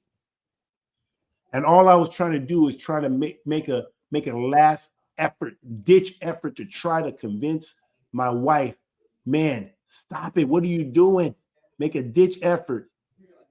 And after that, when they tasered me, threw me in jail, put me in shackles, all of a sudden I felt like I was being transported into slave time, the Atlantic slave trade, thinking like this is what my ancestors. That's when I knew I was truly an Israelite. Knew that the Israelites were the people on the slave ships coming to America. They shackled my legs, they shackled my hands, they put me in the back of a van, took me to the county jail here, and I'm like, what? For what? For what? Because I wanted to keep the Shabbat, because I wanted to love Yah, because of my love for Yah. Don't buy this bullshit that we have the First Amendment right, the right to religious belief. In this country, you do not have a right to keep the commandments of the Most High Yah. They will freaking kill you in this country. Now, there's a way out of it. Don't sign their contracts. Don't get marriage license. Don't get driver's license. Stay out of these contracts. These contracts gives them the permission to destroy you if you try to go outside and do try to come out of her, my people. Try to come out. It's gonna be like, man, whew. But I'm glad I came out. But man, I made it on the cover of Newsweek. Sports Illustrated. For what? Because of my faith. Well, you did make it in the cover of Newsweek too. I did make it. Yeah, I actually do have that. All right. So now read Isaiah 43. Remember ye not the former things, neither consider the things of old. Behold, I will do a new thing. Now it shall spring forth. Shall ye not know it? I will make a way in the wilderness and rivers in the desert. All right. Go to Romans chapter 5. We read that already. I flipped them around because of the okay. In the way that you were okay. So guys, now I've talked about what my family that I built 16 years, 17 years built and got destroyed. I lost my life to save my life. Many people are tempted to save their life to lose their life, but I chose the path of losing my life so that I can save my life. I remember the promise that Yeshua says that if you lose all these things for the gospel's sake, this is what you're going to get back. Mm-hmm. And so now I want to show you guys 7 years later, I want to show you that those words ring true. I have experienced, and guys, listen to this. This is just the tip of the iceberg. I'm just getting started. Just getting started. And I may do maybe 7 years from now, in the 14th year anniversary, I may show you where I am 14 years from now, so you can see where I've come from and where I'm at. But just in 7 years, I want to show you guys what Yah has done for me because of the gospel's sake, because of what I did for the gospel's sake. I want to show you visually that I can't make this up. See, a year ago, when I was a year out, I couldn't show you that much. I show you a little bit, but you're like, okay, but man, that guy's struggling. 2 years later, I'm telling you, there is life. There is life. And I'm telling you, my life is better. Better. It's so much better. It's not even funny. If it's a crime, and it is a crime in this country to live a peaceful life, they don't like people living peaceful life. So I should be in jail, but I'm not. Praise Yah. I'm trying to live peaceful with all men. I'm trying not to upset. We just go do our job, come back, mind our own business. But I want to show you physical, concrete evidence that you saw what I had. It took 16 years in the span of, I'm 46 years old. So I came into truth at 39, just turning 40. So in the span of 7 years, but even within the 7-year span, really 5 years, you're going to see how Yah has blessed me. But I want to show you what he did for me in 7 years. Let's roll that. Let's pull that. Let's pull it up. So this is the first. This was our first community right here. This is it. This is straightway praise land in an inception right here. You got brother David, brother Jordan, brother Ryan. You got sister Evelyn. We got our little sister here, sister Amariah. That sister is no longer, so I won't even mention her name, but she was here. She was supposed to come here and take care of my father. She wanted to be, my woman or something, but that didn't work out. But this was the beginning right here, small, humble beginnings. I know it's kind of hard to say humble, but this was our humble beginning, right? What do you say, Deacon? You remember this? Do you remember? That's you, Deacon. That's you. Yeah, I was younger. Man, I feel like, man, I'm taller than you. I think I've always been taller than you. I think Yeah. That's 26, I think. 26. Wow. Yep. All right, let's go to the next one. So this just a year later. The next year. So so when you see us in white, we in the Day of Atonement. So the next year, just in 2 years. It's 2019. So what was the one? That was 2018, right? Right. So okay, 2017 when I did it, I can't show you pictures. I was in some tights. I was in my workout. That's the only white that I could find at that time. So I can't show you pictures of that. But in 2018, boom, you see that now. This is 2019. Go back to 2018. That's 2018 here in Wisconsin, the Day of Atonement. And then the very next year, boom, go to 2019. Bang, look at that. Look how fast that grew. See, Yah was bringing it right there. Boom. Then go to 2020. This was during COVID. Look at that. About the same, right? We may have had some visitors there, but hey, we'll take it. Yep. Then go to I don't 2020. think, because Zay and Elijah weren't in there, so no, it's bigger. It's Yeah. bigger. Yep. Okay, now yeah, right? Yep. The 2000, the picture has to go back. Now it's getting bigger. Yep. This is the next year? Yep. This is 21. 21 now. You see, we're getting bigger. Now I'm actually can dress now. I'm not, it's not. I think, well, they condensed a little bit because that's when that family left. Yep, the family left. Yep. Oh, yep. We had a family that leaves. See, look at you're gonna have pruning. You have people coming and going. You have that, and we're okay. Every time somebody leaves, whoever comes back, they end up being better. Better. Yep. What's next word? What year is this? 2022. Look at this. That's 2022. Look at Yah. When he says, I will give you brothers. See, I lost some brothers I had really not many brothers, except my natural ones. And now look at all these brothers right here, 2022. And even then, you still have people being pruned, coming back in, boom. Next. Boom, 2023. That was last year. Look at that. Now, this is pretty much like kind of solid of where we are today on community. Yep, pretty much. I mean, obviously, we had a visitor in this one. But yeah. 2 visitors. Just 2 one. visitors. Just to be clear, 2 visitors. I see one. No, it's 2. Okay. Yeah, brother Eric and okay, yeah, okay. Right next to Jordan. Oh yeah. He's a visitor. Okay, yeah, good. Okay, just 2. Make sure it's a visitor. A visitor. Yes, he was right. just a visitor. Yeah, he's not a beautiful brother who's faithful to his community. He's still in the ministry, right? He's still with us. Yep. Yeah. So and then go to the next one.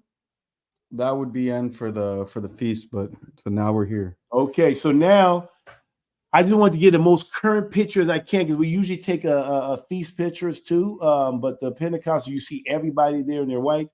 So now this is the most recent feast that just passed. Is the Feast of Pentecost, right? And not everybody was there because we had some saints stay back. Yep. We had people stay back. So this is everybody because we had babies and taking care of my dad here. Aisha was expecting. So yep, and this is a short feast. So these are all of the people that is a part of Straightway Praise Land. You can see that right there. So it's close to it's over 30 guys. I can show you that. Someone wasn't even born yet. So hallelujah. Let me just add this real quick. Yep. Oh, okay. Boom. There you have it. So that was my old family. Now I'm morphed in to my new family. This is my new family. This is the house of Kabir. And this has been built on solid rock, guys. This family has been built on solid rock. Starting with Sister Bree. And then actually addition with Sister Karisha. And look at all the seeds that came from here. So out of that, seven children are in there. We got 4 boys and 2 girls and 3 girls. Yep.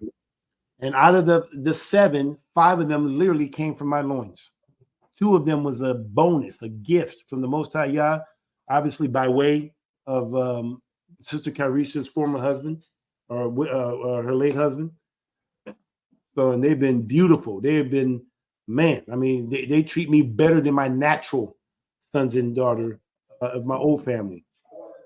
Very good. So this is the house good, and that happened in a span of 5 years. 5 years, but in 7 years, that's what Yah is blessed with. And I'm telling you guys, it's just the tip of the iceberg. We're just getting started. Just getting started. And now look at my other family when all the communities, all of Straightway come together. This I don't know what feast this is. This is the feast of Pentecost. the feast of Pentecost. Okay, and this is not even the biggest. This is just the ones who can come. So, but this is the family right here. Look at that. You can't even see faces on there. It's getting so small. So when I tell you, and when you see that in Mark, that I'll give you brothers, sisters, mothers, brothers, wives, lands. I mean, all of this stuff you're seeing right here in 7 years. And look, when I was in Christianity, it took 16 years to produce that. And now I'm already in 7 years. And look what has already happened in my house and in the community I'm in and in the assembly I am when you count all the Straightway. Real brotherhood, real love. Real love. When I was going through those tough times, through being on Sports Illustrated and being lied on and all these stuff, I mean, this is the time where senior pastor like Pastor Dow, the normal protocol is to say we wipe our hands of Kabir. This is not a representation of our ministry. We don't know him. We because he has to protect his ministry. No, pastor supported me during this time. Now, I could have been wise in what we did with the guys. We're going to that Christmas thing. But other than that, he says we support him. And he supported me, hands down. But supposedly this man is wicked. I just don't have time to hear stupidity. This is my family. And this will always be my family. For those who stay. I don't know, people go. If you go, then I guess you really wasn't here in the beginning. So you truly just manifest to show that you really wasn't with us. But for those who are here, I'm here. This is my family right here. So I'm right there in that far left. If you see me far left in a burgundy gold garment. Yeah.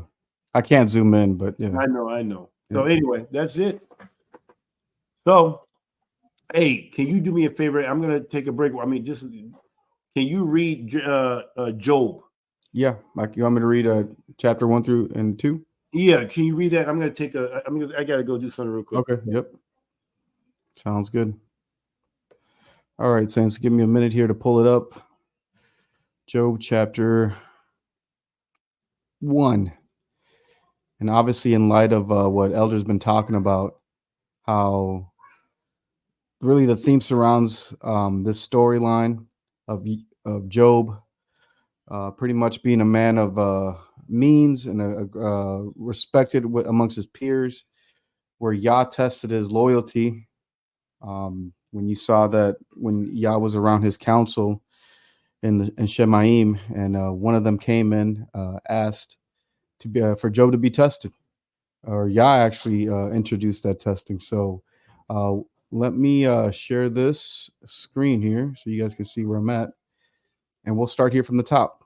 So in Job chapter 1, there was a man in the land of Uz whose name was Job. Let me just read it from the King James here. Unless Elder helps me switch afterwards, I'll switch. But we're going to read from the King James here.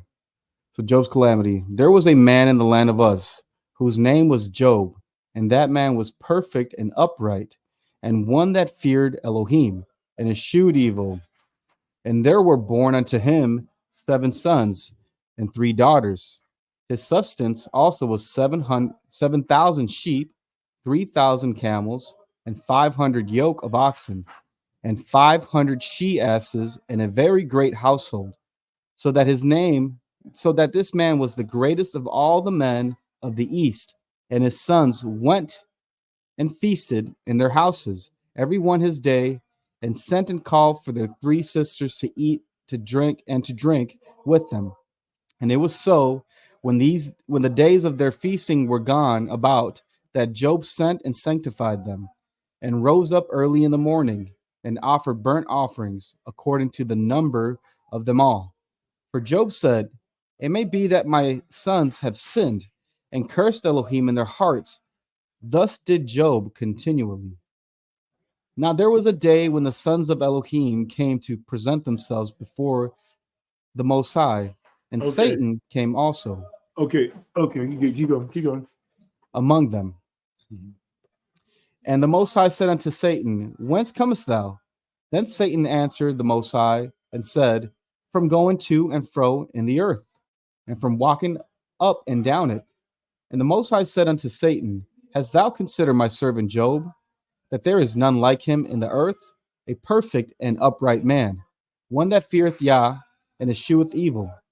Then Satan answered the Most High and said, the Job fear Yah for naught?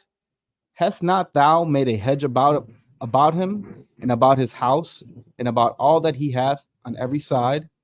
Thou hast blessed the work of his hands, and his substance is increased in the land. But put forth thine hand now, and touch all that he hath, and he will curse thee to thy face.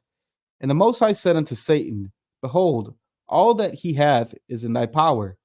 Only upon himself put not forth thine hand. So Satan went forth from the presence of the Most High. And there was a day when his sons and his daughters were eating and drinking wine in their eldest brother's house. And there came a messenger unto Job and said, the oxen were plowing and the asses feeding beside them, and the Sabans fell upon them and took them away.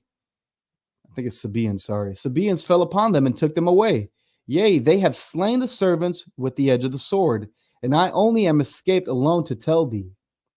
While he was yet speaking, there came also another and said, the fire of Yah is fallen from heaven, and hath burned up the sheep and the servants and consumed them, and I only am escaped alone to tell thee.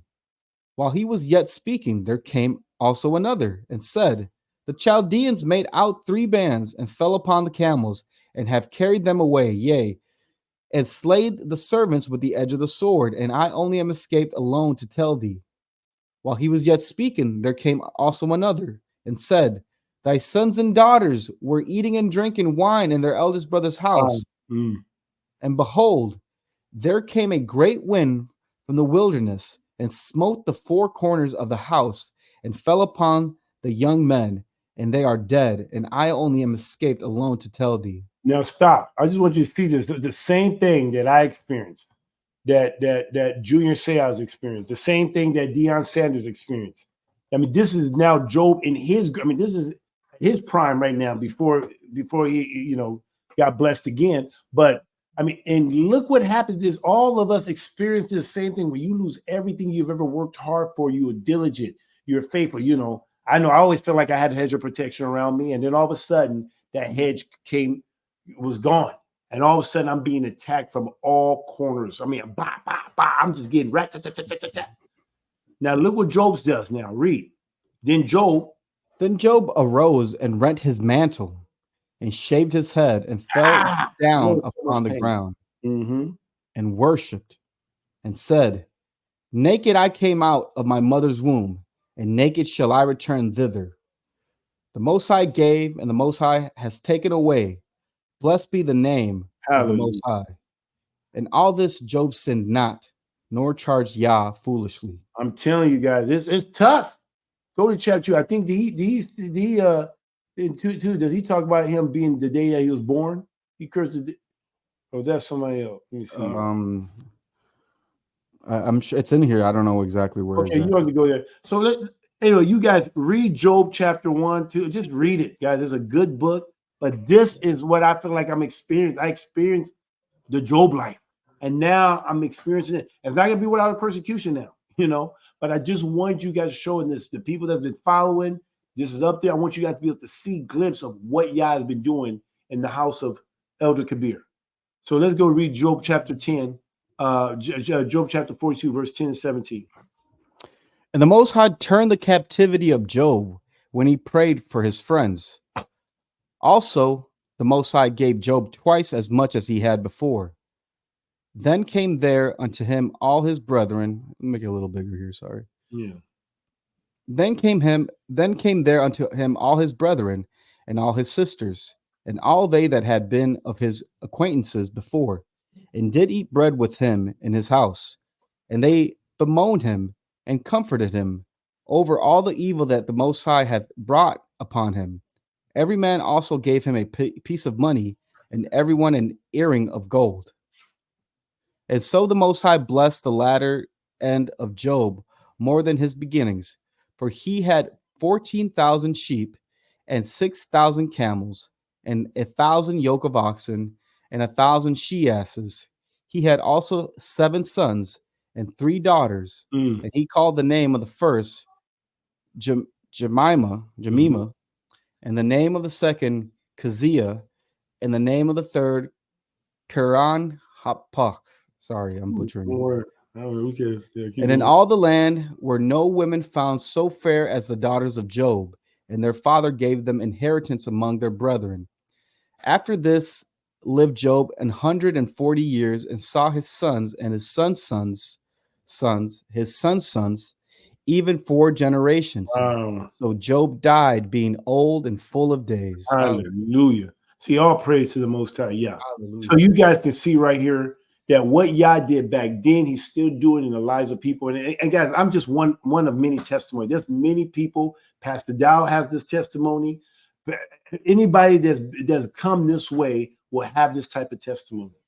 I just want to just show you guys that this is what's happening. I'm committed, man. I'm telling you, man. Yah has been built. I mean, the beautiful women he's bringing into my family to help me, to come alongside and help me to build my house. I already got little ones, man. Keeping track, man. I'm like trying to remember their names. I'm the one that's giving them names, and I'm the one that. I mean, no problem. Hey, what do you want to name them? No fight, no argument.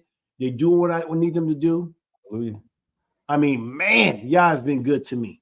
I would never, ever, ever go back to Christianity. I don't even know what the hell. I guess when you go from evil to evil to evil, you can't tell the difference. But man, never going back to that. So, guys, this is what this is about, man. So I've experienced everything that the book says I was going to experience. I'm experiencing love. Let's go to 2 Corinthians. I'm embracing Yah's blessing. This is us embracing Yah's blessing and his promise. So we're going to show you all these pictures. Let's go through some of these scriptures here. Read. Therefore, if any man be in Christ, he is a new creature. Old things are passed away. Behold, all things are become new. So all those things has come is become old, and now all things become new. See, this is new. See, the other one's old. Now this is new. This is what I use it, and boom. Now this family is more cohesive, more one-minded, more peace. This one was chaos. The first one, chaotic, contention. New one, peaceful. And does that mean that there's that these women are perfect? No, they're not perfect. I got to still show love. I got to show patience, but they're teachable, they're accountable, they're available. That's what we teach, you know. They got to be available, accountable, teachable. My job is to teach, demand, command, right? To love. I'm doing that, and we're doing that. And because of that, the family is more peaceful than what it was. And this night and day, it's not even close. Not even. I eat good. Matter of fact, my problem is I probably eat too much. I got to back down. My women look forward to making sure I got belly. They make sure I'm taken care in every way. They make sure to help me to meet my needs. There is no issues. My sons and daughters, I can tell them to do whatever I need them to do. They will do it. So now I get to literally rear my family up in the way, lead them in the way they should go on solid ground now. Now I can tell them they will move. If y'all tell me I need to go right, I know that my family will move right. If I need to go left, they're going to move left. Simple. They will do what I say to do. They follow me. They treat me like Messiah. And I love them like Messiah loved the assembly, the church, they call it. So this is it, man. It's so much better. I'm glad. Can you imagine if I would have held on to a wicked woman? Oh my goodness. I don't think I would have lived a long life. I don't even think, man. And look, because I was willing to let go, because I let go, look how Yah's blessed me. And just the tip of the iceberg, guys. This is just the beginning. I'm just getting started. I'm not even like man. You watch 7 years from now. Do It may look like what Straightway looks like right now when you see us all together. My family may look like that. Hallelujah. I don't even know. Maybe Pastor won't even allow me at the feast anymore. Could be, man, you got too many. 94. Where you gonna put my 94 babies and women? Where are they gonna be in that picture? I tell you, you watch. I told you, man. I mean, man, I heard that Charlie Chapman, man, he was 54, was married to an 18-year-old girl, and he had 8 children with that woman. Anyway, that was just, I digress, but I thought that was interesting. Yeah, you said that to me this morning. Yeah. Oh yeah. Okay, let's go to the other one. So this community of love. Look at, I went from a community of hate. Now I got community of love. God, these are real testimonies. I'm not making this thing up. I went from a community of hate and Christianity, and then I come this way, community of love. It was less drama that you could see. No news reporting, no drama, no drama, right? No drama. But here you got raids and this and all this stuff and people attacking our church like left and right. But guess what? I experienced peace that passes all understanding. I experienced love. I told you guys, I came in here to do one thing and one thing only, and that's to love. I'm going to love Yah with all my heart, all my heart, my soul. And I'm going to love my brothers and my sister as I love myself. And I love myself. So whatever I do for me, I'm going to make sure I take care of my brother and sister. And I'm ahead of this community. And I learned how to love Yah and love my brothers and sisters. I love myself by watching the example of Pastor Dow and the things that he pushes and preaches from the pulpit and privately or whatever. And how he's doing with his family. Let's go to Proverbs. Proverbs 17:17. Read. A friend loveth at all times, and a brother is born of adversity. Ooh, born for adversity. You see that? For adversity. Sorry. For adversity. See, a friend loves at all times, and a brother is born for adversity. And we can say that's exactly where we're at here. That's where we at. Exactly. At all times. This is not, we live life, man. In Christianity, they'll say we live life together, and we don't even live life together. We see each other, maybe on weekends or here and there, or maybe have some Bible study, which is a book study, which has nothing to do with the Bible, maybe something, But here we literally live life together. Literally. Read Psalms 133. Behold, how good and how pleasant it is for brethren to dwell together in unity. See, we live in community. We dwell together in unity. We're one mind. When people come here, they say, man, there's a unity. Man, you guys work well together. Man, you guys, man, you can tell there's a unity from the brothers to the sisters, everything you do. And I'm the head over this community. And people come here, they see peace. Why is it peace? Because we operate in unity. We're not contentious. There's no fighting. If I say, guys, we got to go here, go here. If Pastor said, hey, I need you to do this. I need to get this thing done. We're moving. It's just unity. And the world hates unity. That's what I've learned. I'm learning now that the world hates unity. They want us to be individualistic. They want us to be individuals. They want us to have our own individual homes. They want us to have our own individual property. They want us to have our own individual mortgage, our own individual rent, our own individual phone bills, everything individualistic. Because there's more money when there's things individualistic. You can put more in their pocket when you're individualistic. Don't do community. They want you to have your own individual inheritance, even though inheritance is in eternity. They push this individual. They don't like tribalism. Tribalism is a threat to the American way. I hate to say it. That's it. A threat to their economy. Individually. But guess what? One thing I love about this country is I hope, and we're testing it. We're going to find out if it's true or not. But we do have a right to our religious belief. And this is how we choose to live. No one is oppressed here at Straightway Praise Land. No one is oppressed at Straightway Choose Ministry. And if they felt oppressed, guess what? They live in America. They have the freedom to leave. And guess what? When they feel that way, they leave. Bye. Bye. If you feel that way, you can leave. Keep on moving. We're going to keep on moving. No one is being held against their will. No one is. We don't garnish anybody's wages. Any money that people give to the ministry, they freely give. They freely give it to us. We don't take anything. We're not like the IRS that garnish your wages when they take out FICA, federal, state. I mean, you pay taxes everywhere. You got to pay taxes. I bet you if we did a survey right now, let's do a quick survey since we're past the 2-hour mark, but let's do a quick survey. If you had a choice, if Trump comes into office and gives you 4 years, in the next 4 years that he made paying income tax volunteer, I don't know if I can say this. If tax was volunteer, would you pay tax? Yes or no? Unfortunately, Elder, my poll thing is buffering here. I think. Okay. Sorry. I just wanted to know what people were saying. No, I know. Let me try to reset it and see. But if taxes was if income tax was volunteer, how many people would voluntarily give taxes to the United States government and their state government and their local government if it was volunteer? But supposedly, and once you can put that, I hope we can put that there. So when that poll comes in and go, because I want to be able to see the poll. But supposedly we're oppressive. Supposedly we are the one that's tyrants. But we don't take money out of people's paycheck. We don't garnish wages. If child support was volunteer, would people pay child support? See, that's another forced tax on you. They tax you on your own seed. It's crazy. On your own biological property, you get taxed. But we're the oppressor.